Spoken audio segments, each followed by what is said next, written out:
Good evening, students. The topic which we are going to study in accounts today is a very important topic, and it's very interesting as well, and it's very common in use. That is cash book. Okay. तो आज हम पढ़ने जा रहे हैं क्या students? Cash book. Cash book basically students देखिए होता क्या है. तो जनरली लेमन तो समझता है कि कैश बुक कहीं जहां पे कैश की हम रिकॉर्डिंग करते हैं, कहां से आया कहां से गया. But from the point of view of accounting it is very important to understand the concept of cash book. तो कैश बुक में पहली जो चीज नोटिसेबल है वो है क्या है कि बेसिकली ये क्या है, इसको हम कहते हैं subsidiary book. Subsidiary books book. ठीक. अब आप बोलेंगे सब्सिडियरी बुक्स क्या होती है. बेसिकली स्टूडेंट्स जो अकाउंटिंग साइकिल जैसा आपने पढ़ा होगा, तो ट्रांजैक्शन सबसे पहले कहां होते हैं? जर्नल एंट्री में रिकॉर्ड होते हैं. ठीक. जर्नल एंट्री दैट इज इसको हम क्या भी कहते हैं? Day book. ओके. जर्नल से वो फिर कहा जाते हैं लेजर में पोस्ट होते हैं, लेजर पोस्टिंग होती है उनकी. ठीक. और फिर वो उसके हाथ से हमसे ट्रायल बैलेंस हम प्रिपेयर करते हैं. ये बेसिकली एक थ्योरेटिकल फ्रेमवर्क है स्टूडेंट. ये क्या है? बेसिकली थ्योरेटिकल फ्रेमवर्क है. इसको हम क्या कह सकते हैं? Theoretical framework. ये बेसिकली थ्योरेटिकल फ्रेमवर्क है. रियलिटी में एक्चुअली होता क्या है कि जब हम जर्नल्स में आफ्टर ए जर्नल्स, ठीक, तो थोड़ा ये टाइम, क्योंकि ये प्रोसेस काफी थोड़ा टाइम कंज्यूमिंग भी होती है. ठीक. कि सारे लेजर अकाउंट्स को क्लासिफाई करना. ठीक. तो हम जर्नल एंट्री की बात करते हैं, जर्नल के बाद ट्रांजैक्शन को हम सब्सिडियरी बुक्स ऑफ जर्नल बनाते हैं. इसको हम कहते हैं सब्सिडियरी बुक्स ऑफ जर्नल. तो subsidiary books of journal transaction post में, उसके बाद हम subsidiary books of journals prepare करते हैं. ठीक. अब सब्सिडियरी बुक्स ऑफ जर्नल में बहुत सारी बुक्स होती है, जैसे कि आप समझ लीजिए कि उसमें डिफरेंट डिफरेंट ट्रांजैक्शंस जो भी होते हैं. जैसे कि हमने कैश ट्रांजैक्शंस के लिए क्या किया? कैश के लिए हम बनाते हैं कैश बुक सब्सिडियरी बुक्स में. ठीक. कैश के लिए हमने बनाया कैश बुक. फिर सेल्स के लिए सेल्स बुक. ओके. परचेजेस के लिए परचेजेस बुक. इसी तरह सेल्स रिटर्न्स के लिए sales return book, purchase returns के लिए परचेज रिटर्न बुक हम बनाते हैं. तो इन सबको बेसिकली हम क्या कहते हैं? Subsidiary books. ओके. तो सब्सिडियरी बुक्स में सबसे जो प्रोमिनेंट जो है, जो इंपॉर्टेंट है, वो होती है कैश बुक. तो इसीलिए मैंने आपको बताया कि बेसिकली सब्सिडियरी बुक्स क्या है. तो कैश बुक जो अपने आप में क्या बेसिकली एक सब्सिडियरी बुक है. ठीक. अच्छा, दूसरी इसकी क्वालिटी क्या है? It records only cash transactions. Cash book में हमेशा स्टूडेंट्स ध्यान रखिएगा, कैश बुक सिर्फ कैश ट्रांजैक्शंस को रिकॉर्ड करती है. ओके. वो सिर्फ कैश ट्रांजैक्शंस को रिकॉर्ड करती है, यानी इसमें no credit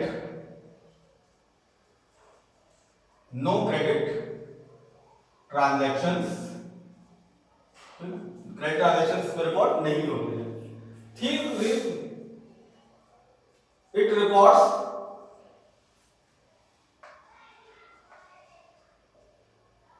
receipts and payments of cash. Cash book में हम कैश का जो रिसिप्ट्स और पेमेंट्स होते हैं, कहां से कैश रिसीव हुआ, कहां से आया, ये हम इसको रिकॉर्ड करते हैं. ठीक. फोर्थ इसमें इंपॉर्टेंट है, receipts are recorded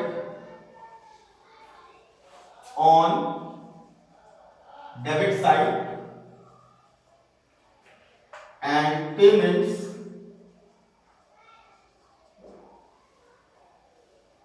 are recorded on credit side. यानी डेबिट रिसिप्ट्स क्या डेबिट साइड में रिकॉर्ड होती है इसमें स्टूडेंट्स, और पेमेंट्स इसमें क्रेडिट साइड, यानी डेबिट्स डीआर साइड और क्रेडिट इसमें सीआर क्रेडिट साइड। फिर इसकी एक और कैरेक्टरिस्टिक्स की बात करें, transactions are recorded in chronological order as and when they occur। Cash में जो भी ट्रांजैक्शंस रिकॉर्ड होते हैं स्टूडेंट्स वो क्रोनोलॉजिकल ऑर्डर में रिकॉर्ड होते हैं। आजकल ये वर्ड काफी फेमस है क्रोनोलॉजी, ठीक। तो क्रोनोलॉजिकल का मतलब होता है कि सीक्वेंस में, और क्रोनोलॉजिकल ऑर्डर में रिकॉर्ड होने का मतलब कि जैसे वो 1 तारीख को जो ट्रांजैक्शन हुआ पहले होगा, फिर 2 तारीख को जो बाद, उसके बाद होगा 3 को, तो ऐसे उसमें रिकॉर्ड होते हैं डेट वाइज ट्रांजैक्शन, ठीक। तो ट्रांजैक्शन उसमें क्रोनोलॉजिकल ऑर्डर में रिकॉर्ड होते हैं। नेक्स्ट इसकी कैरेक्टरिस्टिक्स है कि it shows cash balance in the hand of on specific date।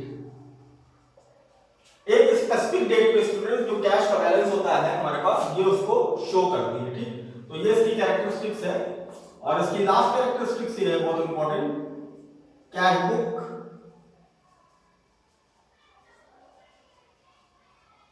Always shows debit balance.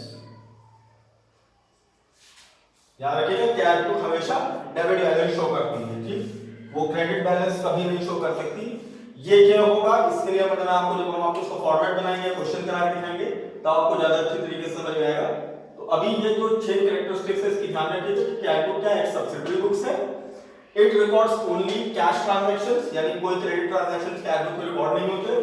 It records receipts and payments of cash, यानी यहां पर कैश के रिसिप्ट्स और पेमेंट्स रिकॉर्ड होते हैं। और receipts are recorded on debit side, receipts को हम डेबिट साइड रिकॉर्ड करते हैं, एंड पेमेंट्स को हम क्रेडिट साइड रिकॉर्ड करते हैं। फिर transactions are recorded in chronological order as and when they अकर।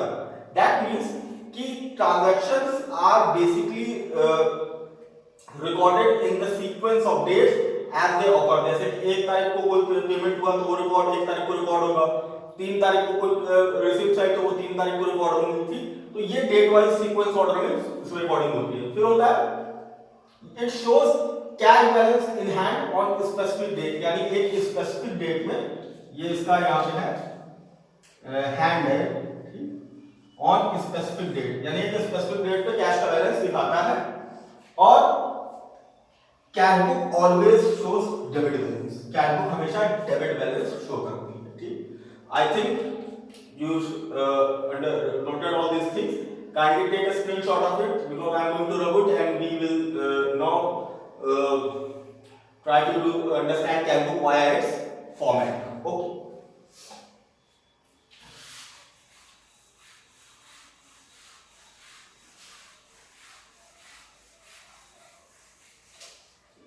तो Calbook का फॉर्मेट पहले स्टूडेंट्स हम पहले ये समझेंगे कि टाइप्स ऑफ कैश बुक कितनी होती हैं। कैश बुक के भी कई टाइप्स होते हैं, टाइप्स ऑफ कैश बुक।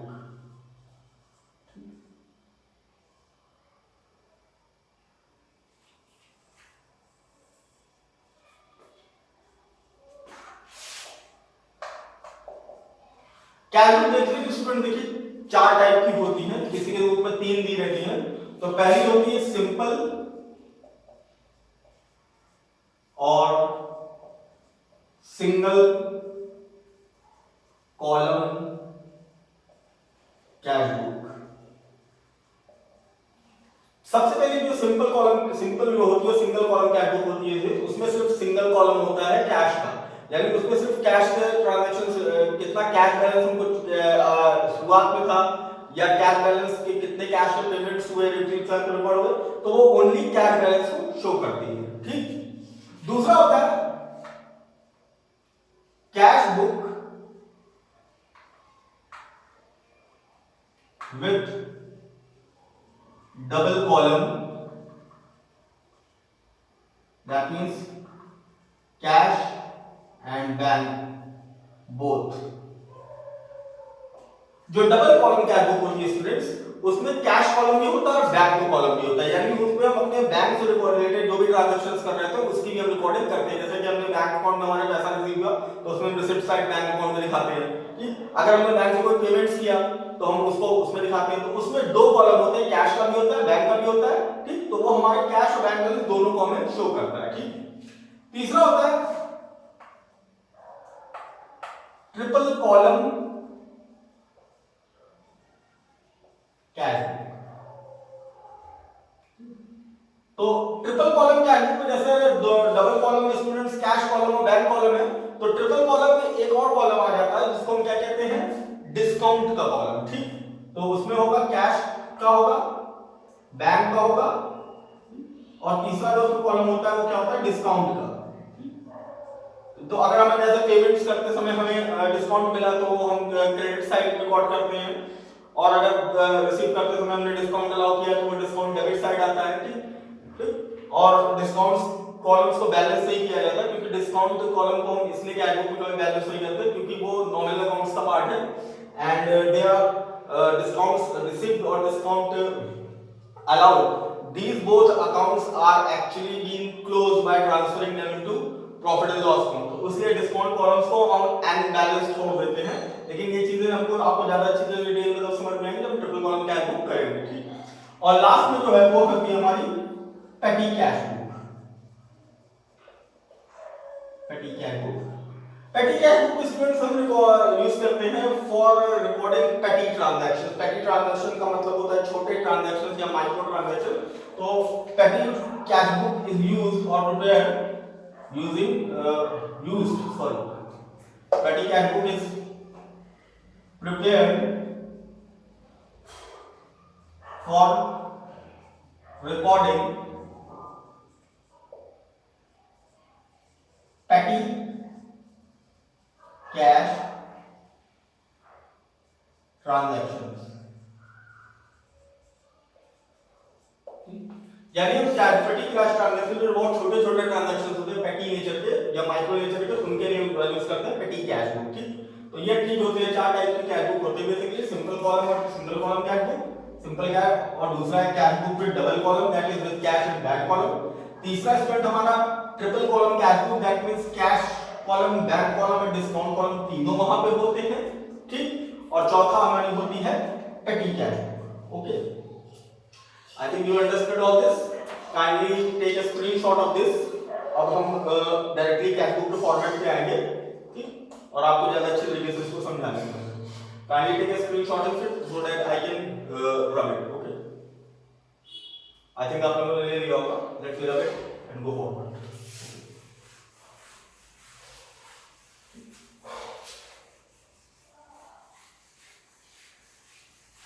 अब हम आपको इमेजिनरी फिगर के साथ क्वेश्चन सॉल्व कराएंगे तो आपको ज्यादा अच्छी तरीके से समझ में आएगा। तो सबसे पहले स्टूडेंट बना लेते हैं इसका फॉर्मेट पेटी कैश बुक का, सॉरी पेटी cash book, single column cash book का।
ठीक।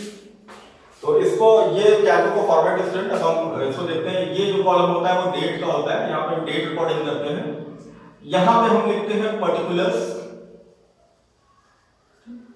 यहाँ पे होता है वाउचर नंबर VNV, ये होता है अमाउंट, फिर यहाँ पे कोई डेट, पर्टिकुलर्स, वाउचर नंबर, ये भी क्या है अमाउंट। ये हमारा क्रेडिट साइड होता है, पेमेंट साइड, और ये हमारा होता है डेबिट साइड। ठीक, इसको रिसिप्ट साइड भी कहते हैं, रिसिप्ट साइड, और इधर हम क्रेडिट में साइड इसको पेमेंट्स भी लिख सकते हैं। कुछ बुक में यहाँ पे पर्टिकुलर्स की जगह स्टूडेंट्स डायरेक्ट रिसिप्ट्स भी लिखा होता है, यहाँ पे कुछ बुक्स में फॉर्मेट्स में इसको रिसिप्ट्स भी आप लिख सकते हैं, क्योंकि कोई स्पेसिफिक फॉर्मेट नहीं होता है।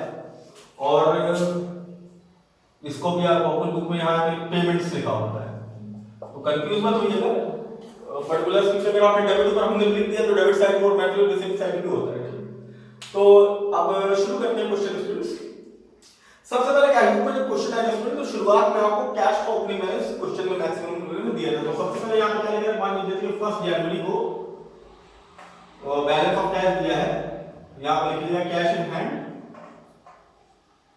Cash in hand. कोई कभी कभी इसको ओपनिंग बैलेंस भी लिखा रहता है, ओपनिंग बैलेंस ऑफ कैश।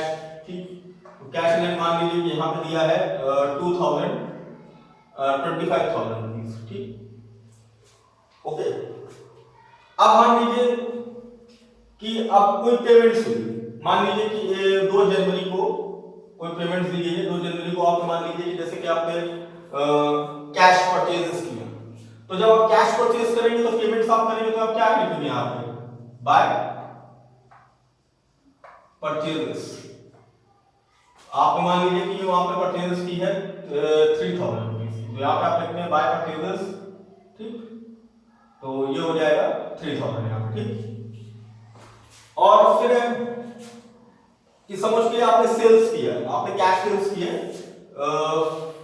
5 जनवरी को, 5 जनवरी को आपने सेल्स किया है कैश सेल्स, तो यहाँ पे आप लिखेंगे टू सेल्स। सेल्स आपके के लिए मान लीजिए 15,000 रुपए की, तो 15,000 आप यहाँ लिखेंगे। ठीक, ओके, 15,000 यहाँ लिख दिया। अब ठीक है, कोई और ट्रांजैक्शन मान लीजिए आपने फिर सेल्स कर लिया, आपने मान लीजिए जैसे आपने कोई कमीशन का पेमेंट किया है, आप मान लीजिए कि 7 जनवरी को आपने कोई पेमेंट किया है बाय रेंट। जब रेंट का आपने कोई पेमेंट किया रेंट का, तो बाय रेंट आपने किया है उसका 5,000 रुपीज, यहाँ 5,000 ऐसे लिखेंगे। तो बेसिकली देखिए जहां जहां से पैसा आएगा, ये रिसिप्ट साइड है स्टूडेंट, यहाँ पे जो कैश की रिसिप्ट्स उसको रिकॉर्ड करते हैं, साइड पेमेंट्स को रिकॉर्ड करते हैं। ठीक, ये याद रखिएगा, क्रेडिट साइड है पेमेंट साइड। अब मान लीजिए कि कई पेमेंट्स आपने किए, अगर 9 जनवरी को फिर आपने मान लीजिए कि कोई आपने सैलरी का पेमेंट किया, तो यहाँ लिख देते हैं हम बाय सैलरी। सैलरी मान लीजिए कि आपने 7,000 पेमेंट की, ठीक, 7,000 रुपए।